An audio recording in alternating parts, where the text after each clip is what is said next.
Does studying feels like your brain is buffering? Same. Everything feels confusing and messy.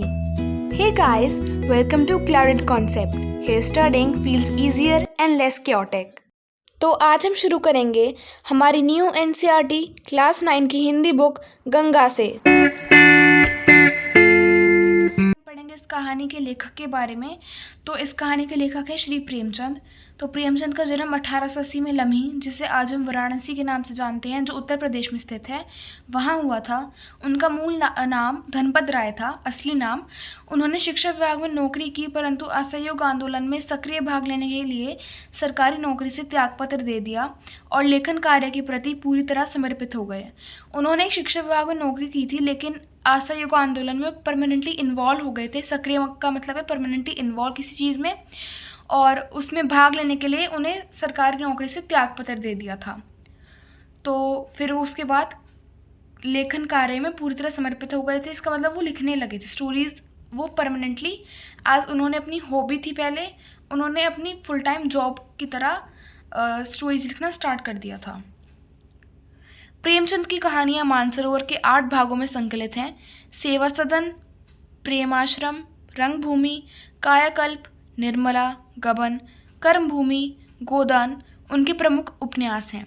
तो उनकी जो कहानियाँ हैं वो 8 मानसरोवर के भागों में संकलित हैं, और सेवा सदन, प्रेमाश्रम, रंगभूमि, कायाकल्प, निर्मला, गबन, कर्मभूमि, गोदान उनके कुछ प्रमुख उपन्यास हैं। उन्होंने हंस, जागरण, माधुरी पत्रिकाओं का भी संपादन किया है। उन्होंने जिस गांव और शहर में परिवेश को देखा और जिया, उसकी अभिव्यक्ति उनके कथा साहित्य में मिलती है। अब जहाँ वो बड़े हुए हैं, बचपन से लेकर बड़े तक वो जिए हैं जिस गांव में और शहर में, तो उनकी साहित्य में उसकी झलक मिलती है। किसान, मजदूर, दलित, स्त्री और स्वाधीनता आंदोलन आदि उनके रचनाओं के मूल विषय हैं। अब जब भी वो कोई स्टोरी लिखते हैं तो स्टोरी ज़्यादातर किसान, मजदूर, दलित, स्त्री या स्वाधीनता आंदोलन से जुड़ी हुई होती है। प्रेमचंद के कथा साहित्य में मनुष्य ही नहीं, पशु पक्षियों को भी आत्मीयता मिली है। अब सिर्फ उनकी स्टोरीज होती हैं उसमें सिर्फ मनुष्य नहीं, इंसान के बारे में नहीं, बल्कि पशु पक्षियों को भी आत्मीयता मिली है, यानी कि मन से उनके बारे में भी लिखा गया है। उनकी भाषा सरल है, जीवंत एवं मुहावरेदार है, तथा लोक प्रचलित शब्दों का प्रयोग उन्हें कुशलतापूर्वक किया है। अब जो उनकी भाषा है वो काफ़ी सिंपल है, लेकिन उसमें मुहावरे भी हैं और लोक प्रचलित शब्दों का उन्होंने ज़्यादा यूज़ करा है। लोक प्रचलित मतलब जो नॉर्मल भाषा गांव में बोली जाती है, और उन्होंने काफ़ी स्किलफुल इसका यूज़ करा है। कुशलतापूर्वक मतलब स्किलफुली। सन 1936 में प्रेमचंद का निधन हो गया था। अब 1936 में उनकी डेथ हो गई थी। अब हम इस चैप्टर के बारे में थोड़ा सा पढ़ लेते हैं। 2 बैलों की कथा में प्रेमचंद ने किसानों के जीवन और पशुओं के साथ उनके भावनात्मक संबंधों को मानविक ढंग से दिखाया है।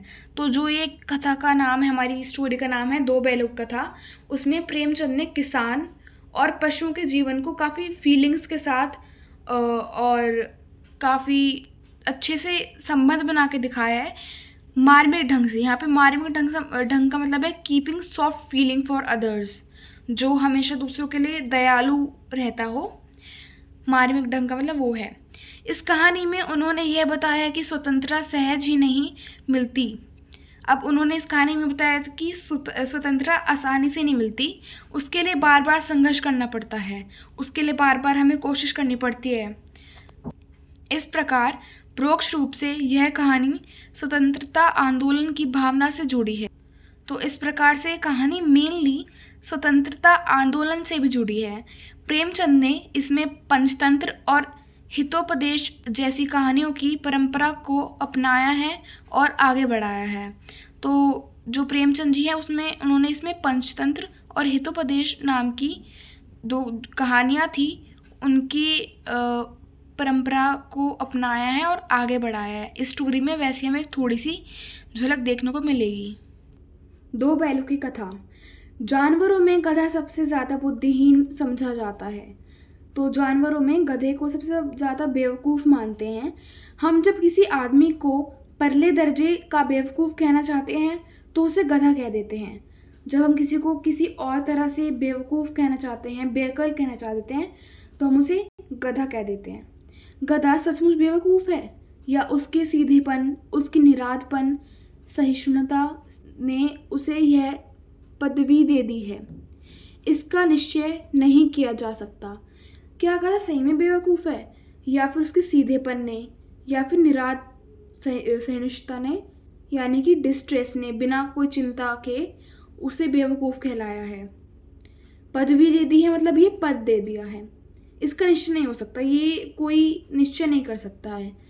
गाय सींग मारती है, ब्याई हुई गाय को अनायास ही सिंहनी का रूप धारण कर लेती है। तो गाय तो सींग मारती है और अनायास का मतलब है कभी भी, बिना ब्याई हुई गाय कभी भी लायनेस, सिंहनी मतलब शेरनी का रूप धारण कर लेती है। कुत्ता भी बहुत गरीब जानवर है, लेकिन कभी कभी उसे भी क्रोध आता है, किंतु गधे को कभी क्रोध करते ही नहीं सुना।